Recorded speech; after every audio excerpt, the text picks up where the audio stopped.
Hi, Grant Grizzlies. It's Mr.V here. I'm back with Mrs.Ali and Mrs.Lucy. We're going to do part 2 of our please and thank yous. The please and thank you tool is a tool that helps us open communication with others. The please and thank yous are the magic words that help people feel good and express gratitude and giving thanks for our basic principles of kindness and generosity. It opens doorways to intimacy and caring relationships. When added politely to a request, the word please encourages others to be helpful and kind. Saying thank you lets people know you value them. These important words create warm connections with others. So, Miss Lucy and Miss Ali, do you have some examples of when please and thank you might be a very helpful tool? Yeah, I was actually thinking of some that would be great that you guys can try while you're doing distance learning, while you're in class with your teachers. I don't think we think about it very much because we're in front of the computer and we're not actually with people. But when you raise your hand to ask a question from your teacher and they take time to stop what they're doing, what they're teaching, and answer your question, that's a great opportunity for you to say thank you and acknowledge that you appreciate that they took the time to answer your question. If you're also in distance learning and you have a question about something, easy thing to remember is to say please before you get started.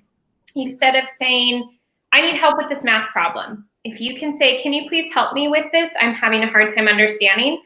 That's really an easy way to use magic words to help build your connection with your teacher instead of just, you're asking the same thing, but you're asking it in a way that allows for good connection in those relationships and shows kindness and appreciation to your teacher. That is right, Mrs.Ali. I was thinking of the same ones, but also besides your teacher, I'm sure there's people helping you with maybe logging in to your meetings when you have trouble. So those persons that you're with and that they are helping you, you can also ask in a polite way and say, hey, can you please help me log in? I can't log in. And they will most likely be able to help you with any issues that you have with the computer, or even if your teacher is not helping you right away because they're doing other things, you can ask politely for support from the people that are taking care of you. So remember to say, please, can you help me? And don't forget to thank them. Those people in your homes, remember, we're all going through a lot right now with being in distance learning. So our emotions sometimes could just be different for everybody. So remember, say please, and don't forget to thank them. That's going to make them feel better. One other thing I noticed when you were talking, Miss Lucy, is I think that please is a great starter word that helps you explain what you need. Because, for instance, if you say, please, could you help me with this math problem? Or please, teacher, could you help me? That is a lot different than saying, I don't know what to do.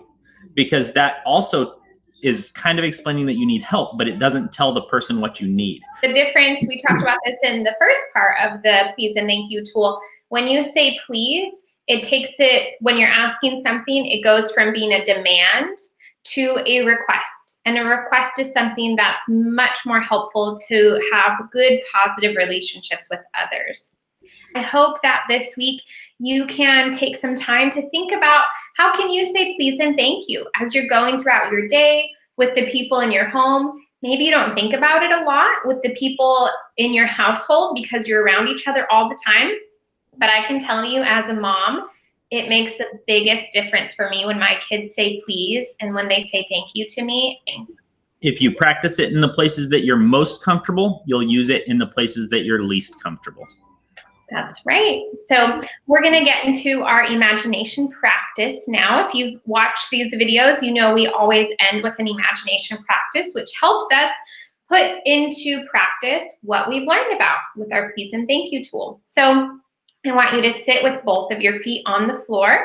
Put your hands on your knees or on the desk in front of you. Go ahead and sit straight up. Make sure that you're just able to look at something without really thinking about what you're looking at. If you need to close your eyes to make it easier to do the imagination practice, you can go ahead and do that as well. We're going to do 3 belly breaths together, so I'll count them for us. Ready? Breathe in. Breathe out.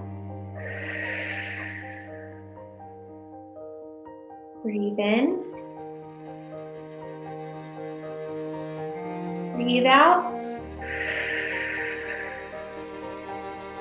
One more. Breathe in.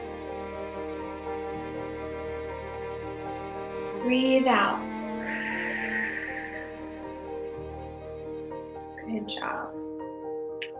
Remember, your heart lets you know when you are thankful.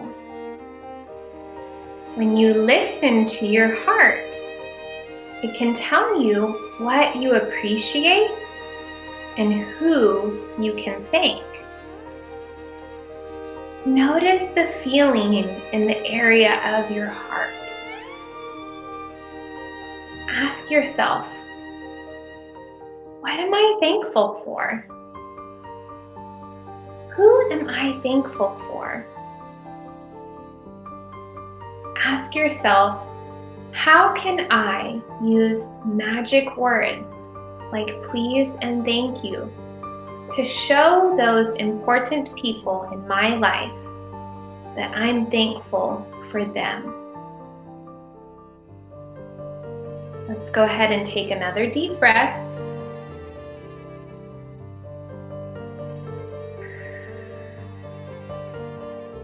Think of someone that has said something to you with just please or thank you that made you feel appreciated, that helped you remember that you matter to somebody. Imagine finding just the right time to tell someone important to you that you appreciate them. Can you think of a time this week that you could do that? Let's go ahead and take our last deep breath together. Breathe in. Breathe out. You can wiggle your fingers, wiggle your toes.